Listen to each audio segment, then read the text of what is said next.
Il les envoyait des cadeaux, il les envoyait des choses.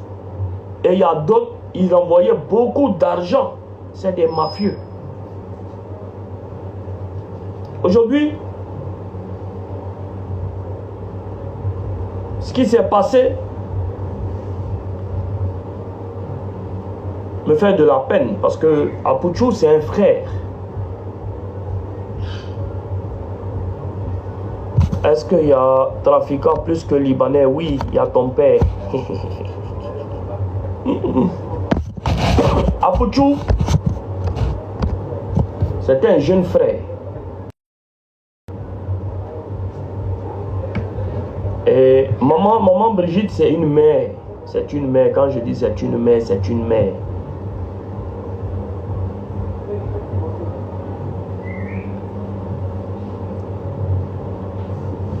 Ce qui s'est passé, je ne pense pas que le frère Apouchou l'a fait de manière décente, ou bien il a voulu faire quelque chose de bizarre. Je pense que par rapport à son clip et tout ça, il a voulu, comme à son habitude, attirer les yeux sur lui pour augmenter le capital de son clip. Et malheureusement, les choses ont tourné au vinaigre et beaucoup de personnes se sont retrouvées. Je viens de voir tout à l'heure le communiqué du procureur.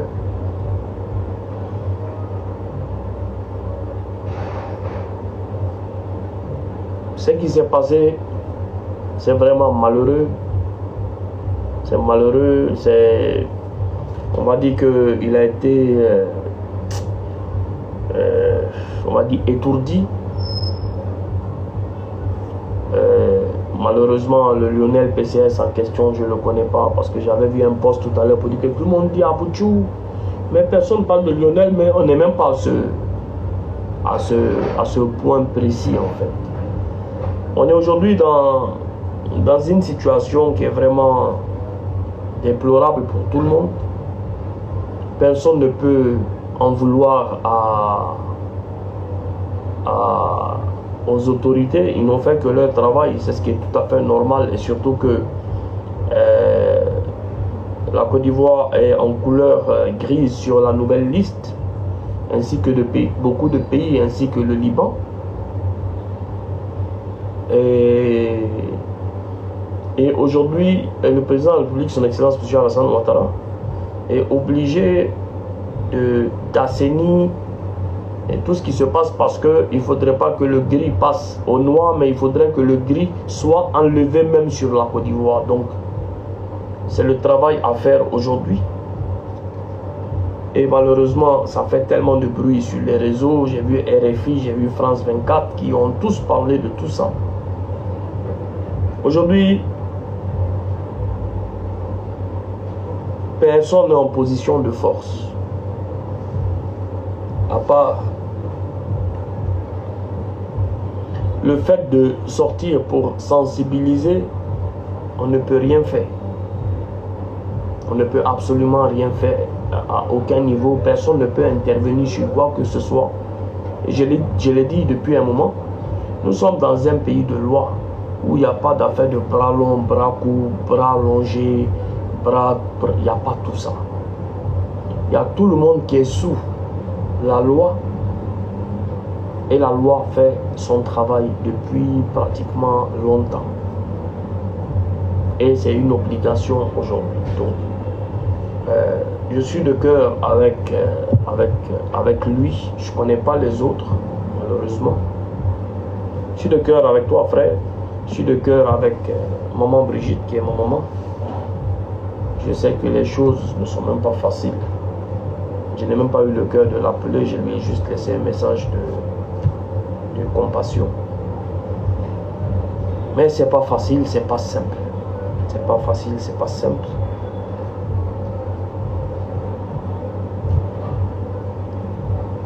Je ne sais pas ce qu'il faut dire ou faire. Il faut juste, on va dire, profiter de ce malheur qui est arrivé à un frère pour pouvoir sensibiliser avec. Bougie 225, je pense que tu as une bouche aussi et puis tu as un truc à faire. Donc tu peux l'ouvrir et puis faire ton panel. Tu n'es pas obligé d'être là.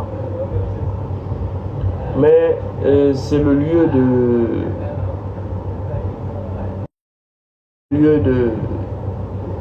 de pouvoir sensibiliser autour de certaines choses et dire aux gens que il y a des choses qui peuvent frustrer d'autres personnes. C'est-à-dire aujourd'hui, lorsque il y a des gens qui sont en difficulté aujourd'hui, ils n'arrivent pas à gagner 2000 ou bien 1000 francs ou 3000 ou 4000 et que on voit beaucoup dans les boîtes de nuit, beaucoup de personnes qui viennent jeter des liasses de 1 million, 2 millions, 3 millions, 4 millions. Ces enfants s'abonnent à leur page et veulent leur ressembler. Et vraiment, ils ne cherchent pas à savoir qu'est-ce qui se passe dans la réalité des choses. C'est pour ça que ces enfants sont poussés à vouloir coûte que coûte avoir de l'argent le plus rapidement possible, allant jusqu'à aller dans d'autres pays pour pouvoir faire du zamour et ce qu'on appelle tout ça, juste parce qu'ils ont envie de ressembler à ces jeunes et ils ne savent pas que peut-être ces jeunes ont travaillé fort pour avoir leur argent ou bien ces jeunes ont leur business ou quoi que ce soit.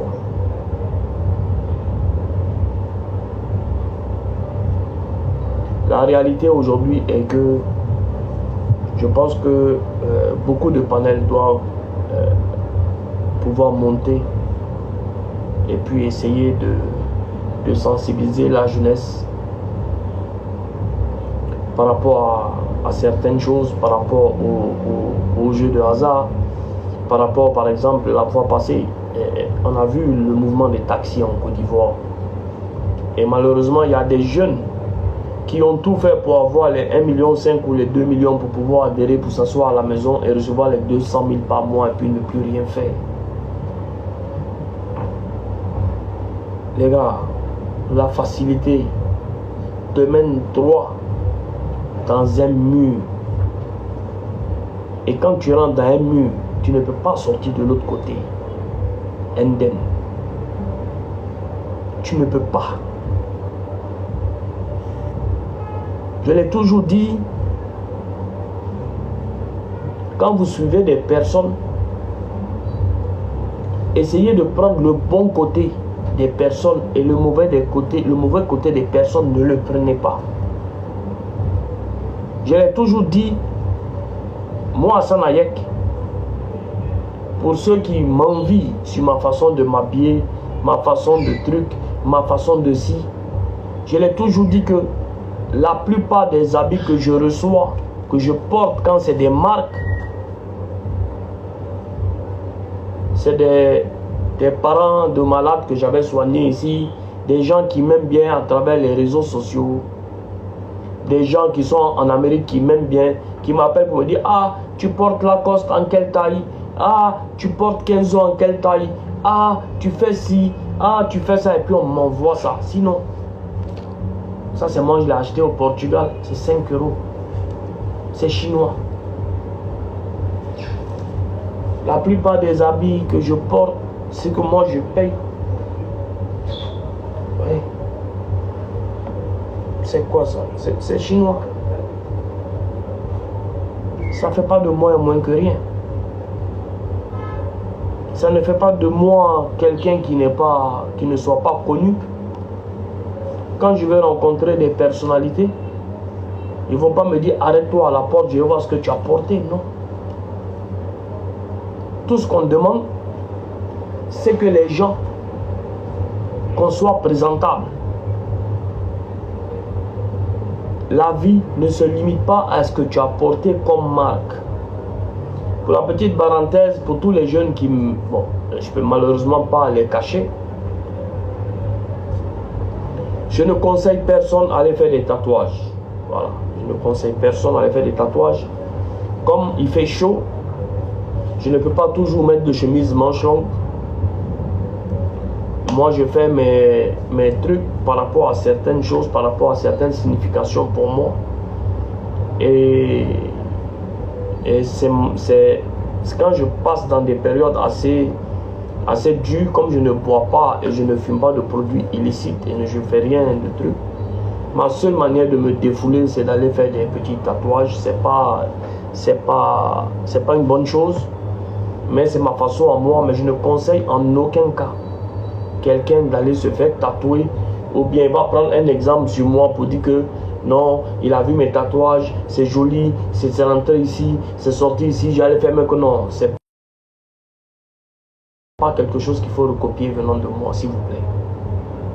Voilà. C'est pas quelque chose qu'il faut recopier de moi. En tout cas, parce que ça reste à vie, et puis ça y est là, et puis voilà. Donc prenez le côté. Lorsque quelqu'un fait monte sur un direct, prenez le bon côté de la personne.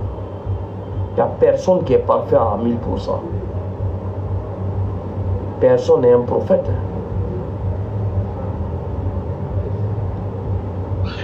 Prenez la bonne chose de cette personne et la mauvaise chose, jetez-les. Analysez les choses. Vous savez, Dieu nous a créé. Ce qui nous différencie des animaux, c'est que les animaux, il y a un chef de file. Il y a le troupeau ensuite. Lorsque le chef va à gauche, le troupeau va à gauche sans réfléchir. Mais Dieu nous a distingués avec des animaux en nous mettant dans la tête un cerveau pour réfléchir. Dieu n'a jamais dit de suivre quelqu'un les yeux fermés. Même lorsque tu vas à l'église ou tu vas à la mosquée et que tu vois que l'imam ou le pasteur, ce qu'ils sont en train de dire ne colle pas, ça ne veut pas dire que c'est des dieux ce qu'ils sont dit. Ce qu'ils sont en train de dire, c'est la vérité, non. Ça veut dire que toi aussi, tu dois réfléchir. Parce que Dieu n'a jamais envoyé une religion pour compliquer la vie de quelqu'un. Au contraire, Dieu a envoyé la religion. Et il a nommé, et il a fait, il a mis des gens où les gens se sont mis comme les imams et les pasteurs. C'est juste pour que lorsque toi tu n'arrives pas à comprendre quelque chose dans la lecture, tu puisses aller leur demander. C'est en aucun cas pour nuire à X ou à Y, ou à la façon de voir les choses. Ce que moi je vais vous dire aujourd'hui, c'est que essayez d'en parler à vos petits frères, vos petites sœurs. Essayez de leur dire qu'il n'y a rien qui vient en étant assis juste sur un téléphone en train de cliquer. Il faut travailler. Celui qui veut parier, c'est quand il finit de faire les dépenses de la maison, payer l'électricité, la popote, l'école des enfants, tout ce qu'il faut. S'il lui reste un jeton, il peut dire bon, il y a 2000 ou 3000 ou 10 000 pour parier avec, juste comme ça.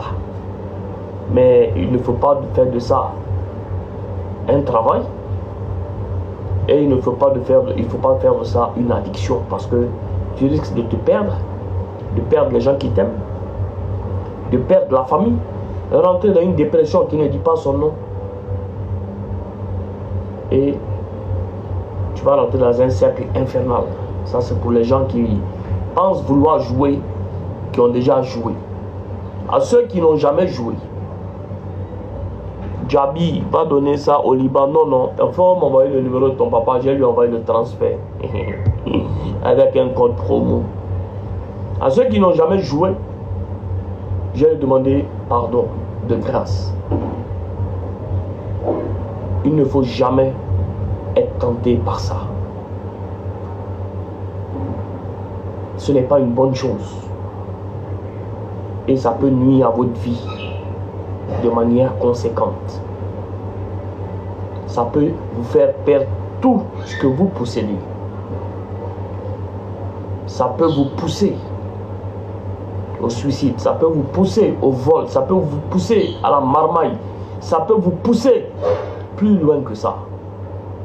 Parce que lorsque vous rentrez dans une dépression, vous ne savez plus qu'est-ce qu'il faut faire.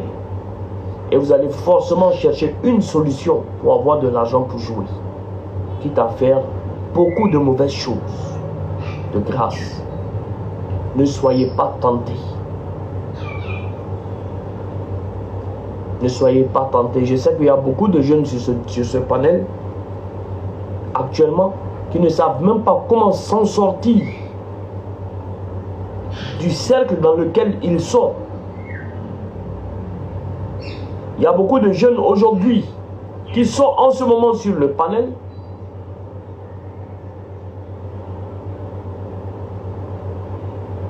qui sont en train de réfléchir pendant qu'on parle parce que c'est un peu trop tard, parce qu'ils ont pris des crédits à gauche, à droite, espérant vouloir gagner, espérant pouvoir gagner. Ils sont dans des rambas qui ne disent pas son nom. Et ils sont silencieux parce qu'ils ont mal, parce qu'ils savent que ce qu'on dit est réel, mais ils sont dépassés par les événements. À ceux-là, je veux dire, il n'est pas trop tard. Et ce n'est pas en jouant encore pour pouvoir récupérer que vous allez gagner. Au contraire, vous allez encore vous enfoncer et vous endetter encore de plus en plus. La seule solution est que demain vous vous réveillez et puis vous descendez chercher du travail. Et c'est ce travail qui va pouvoir rembourser les gens. Mais si vous continuez à jouer en vous disant que vous allez pouvoir rembourser dans ça, vous pensez que les gars sont bêtes? Non.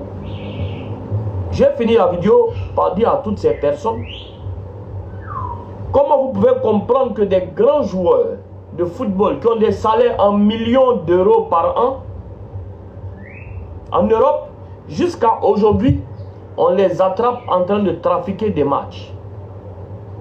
Comment vous pouvez comprendre que des grosses équipes comme la Juventus dans le temps où ils les ont relégués, avec tout l'argent qu'ils gagnent, on les attrape en train de truquer des matchs. L'autre jour même, Paqueta qui prend des milliards et des milliards, on l'a attrapé en train de traquer des matchs. Donc vous comprenez que il y a beaucoup de trucage. Parce que lorsqu'une équipe comme Barcelone joue contre une équipe de la 3e division, le plus simple et le plus logique possible, c'est que quand tu mises Barcelone, ils te font 1.2 ou 1.3, Barcelone va gagner. Mais comme par hasard, à la dernière minute, l'équipe de 3e division sort dans le dos et elle gagne le match. Et ce pari que tu avais mis pour pouvoir t'en sortir facilement, c'est celui-là même qui va te couler. Et c'est vraiment dommage.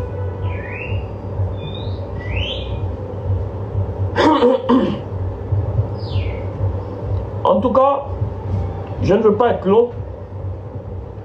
Dans ce combat, j'ai refusé beaucoup d'argent. J'ai refusé de signer beaucoup de choses.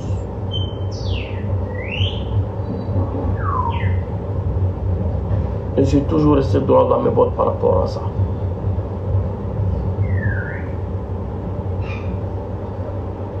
Il faut que les jeunes soient encore plus forts que ça. Il faut que les jeunes comprennent certaines choses. Et nous sommes là pour pouvoir les expliquer en français facile.